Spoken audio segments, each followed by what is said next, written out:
Star Wars isn't what you think it is. You grew up believing it was a story about good versus evil. Light versus dark. A farm boy saves the galaxy, the heroes win, simple. But buried inside that story, inside the mythology George Lucas spent decades building, is a philosophy so dark, so ruthless, and so morally uncomfortable that most people walk right past it. And once you see it, you can't unsee it. George Lucas didn't make Star Wars in a vacuum. He was a film student in the late 1960s. Anti-war protests filled American streets. Vietnam was tearing the country apart. The counterculture was asking a question nobody in Hollywood was willing to answer honestly: what does power actually do to people? Lucas was also obsessed with Joseph Campbell's work, specifically The Hero with a Thousand Faces, published in 1949. Campbell argued that every great myth across every human civilization followed the same pattern. A hero leaves home, faces trials, transforms, returns. Lucas used that framework as his skeleton. But he didn't stop there. He layered something else underneath. Something darker. He'd been reading Eastern philosophy, studying Taoism, Buddhism, Zen. He'd been watching Akira Kurosawa films set in feudal Japan. And he'd been absorbing the work of Carlos Castaneda, who wrote about power, will, and the dangerous seduction of mastery. What came out the other side was a mythology with two competing philosophies of existence, baked into the Jedi and the Sith, that are far more nuanced than the story lets on. And one of them might be terrifyingly correct. The Force is not what you were told. Let's start with the foundation. The Force. Every Star Wars fan knows the basics. It's an energy field created by all living things. It binds the galaxy together. Some people are sensitive to it. They become Jedi or Sith. But here's what the movies gloss over. The Force is not inherently good. Lucas was explicit about this in interviews. The Force is neutral. It's a power like electricity, like gravity. You can use electricity to light a hospital or execute a prisoner. The Force works the same way. The light side and the dark side aren't two separate forces. They're two philosophies about how to relate to the same power. And that distinction changes everything. The Jedi philosophy, as Lucas designed it, is rooted in a specific Eastern concept, non-attachment. In Buddhist teaching, attachment to people, to outcomes, to identity, is the root cause of suffering. The Jedi took this idea and built an entire civilization around it. No romantic relationships. No children. Emotional detachment from outcomes. Surrender your will to the living force. On the surface, that sounds wise. Noble even. But think about what it costs. Anakin Skywalker loved his mother. He loved Padme. He was terrified of losing them. And the Jedi Council told him, repeatedly, to let go. To release his attachment. To stop caring so much. They weren't wrong about the danger. But here's the thing, they were also telling a human being to amputate his humanity. That's not philosophy. That's suppression, and suppressed emotion doesn't disappear. It goes underground. It waits. The Sith are right about one thing. Now here's where it gets uncomfortable. The Sith are the villains. We know that. But if you actually listen to what they say, not how they say it, not the lightning bolts and the murder, their diagnosis of the Jedi is largely correct. Palpatine tells Anakin, "The Jedi don't trust you, Anakin. They see your power and they fear it." He's not lying. The Jedi Council did fear Anakin. They refused to make him a master. They spied on him. They asked him to betray his friend. They were an institution protecting its own power, not a council. of enlightened philosophers guiding a naive young man. The Sith philosophy, at its core, is about something real. It's about passion. About desire. About acknowledging that emotion is power, not weakness. The Sith code doesn't say embrace evil. It says, peace is a lie. There is only passion. That's a Nietzschean claim. Friedrich Nietzsche, the 19th century philosopher, argued that the suppression of desire in the name of morality was itself a form of corruption. That what society called virtue was often just resentment dressed up in noble language. That real strength meant confronting your drives honestly, not pretending they don't exist. The Sith took that idea, and then they weaponized it. And that's where the philosophy breaks down. Because the Sith code continues, through passion, I gain strength. Through strength, I gain power. Through power, I gain victory. Through victory, my chains are broken. There's no mention of anyone else. No community. No compassion. No cost. It's a philosophy of pure self-expansion, and in the real world, we have a word for people who believe their personal power overrides every other consideration. We call them tyrants. Palpatine didn't seize power by force. He was voted into it by a democracy that was tired, afraid, and looking for a strong hand. Lucas wasn't subtle about what he was referencing. The real horror, the Chosen One prophecy. Here's the most disturbing idea in the entire Star Wars mythology. The Jedi believe in a prophecy. One person, the Chosen One, will bring balance to the Force. For generations, the Jedi assumed balance meant the light side winning. More Jedi. Less Sith. The good guys dominate forever. That assumption was catastrophically wrong. Think about what balance actually means. When Anakin fulfills the prophecy at the end of Return of the Jedi when he kills Palpatine and saves his son, what does the galaxy look like? 2 Force users remain. Luke. Anakin, dying. That's balance. One on each side. Or put differently, the Jedi Order, thousands of years old. Thousands of members, the peacekeepers of the entire galaxy, is gone. Destroyed. The prophecy wasn't about the Jedi winning. It was about the Jedi ending.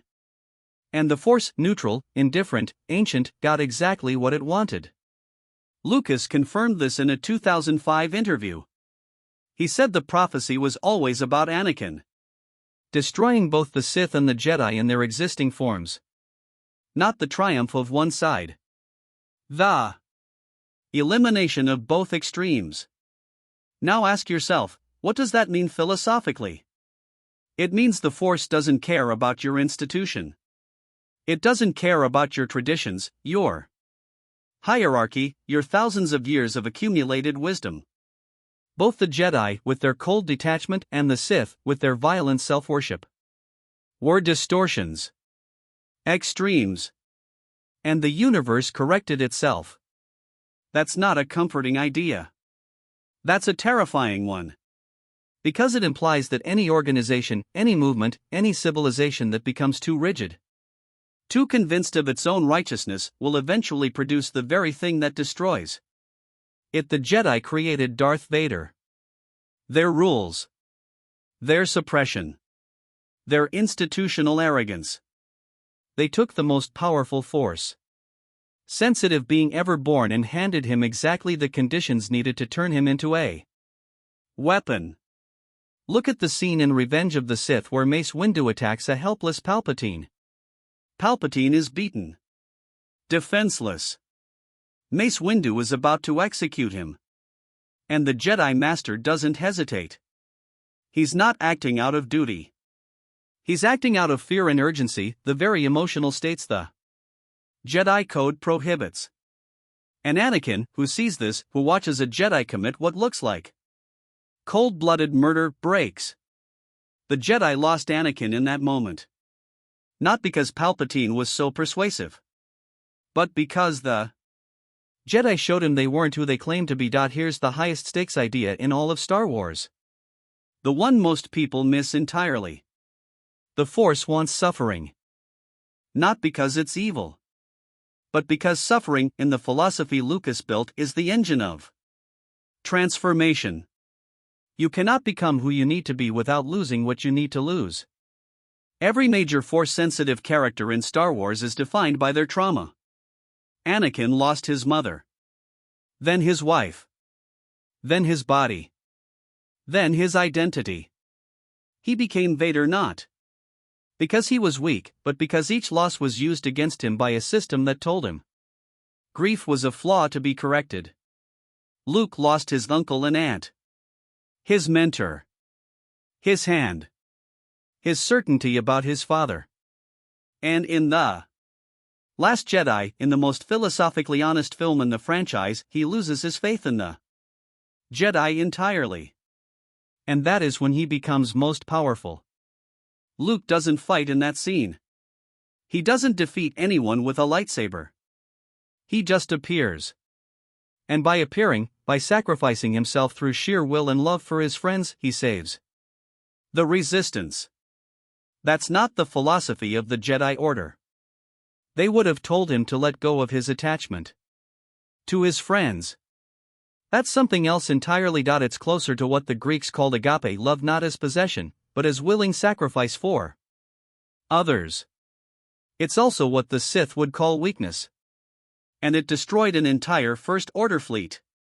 Here's what Lucas built, whether audiences realize it or not. A universe where the two dominant philosophies, cold detachment on one side, ruthless self-interest on the other, are both failures. Both lead to the same place: suffering, domination, destruction. The answer the Force keeps pointing toward isn't Jedi.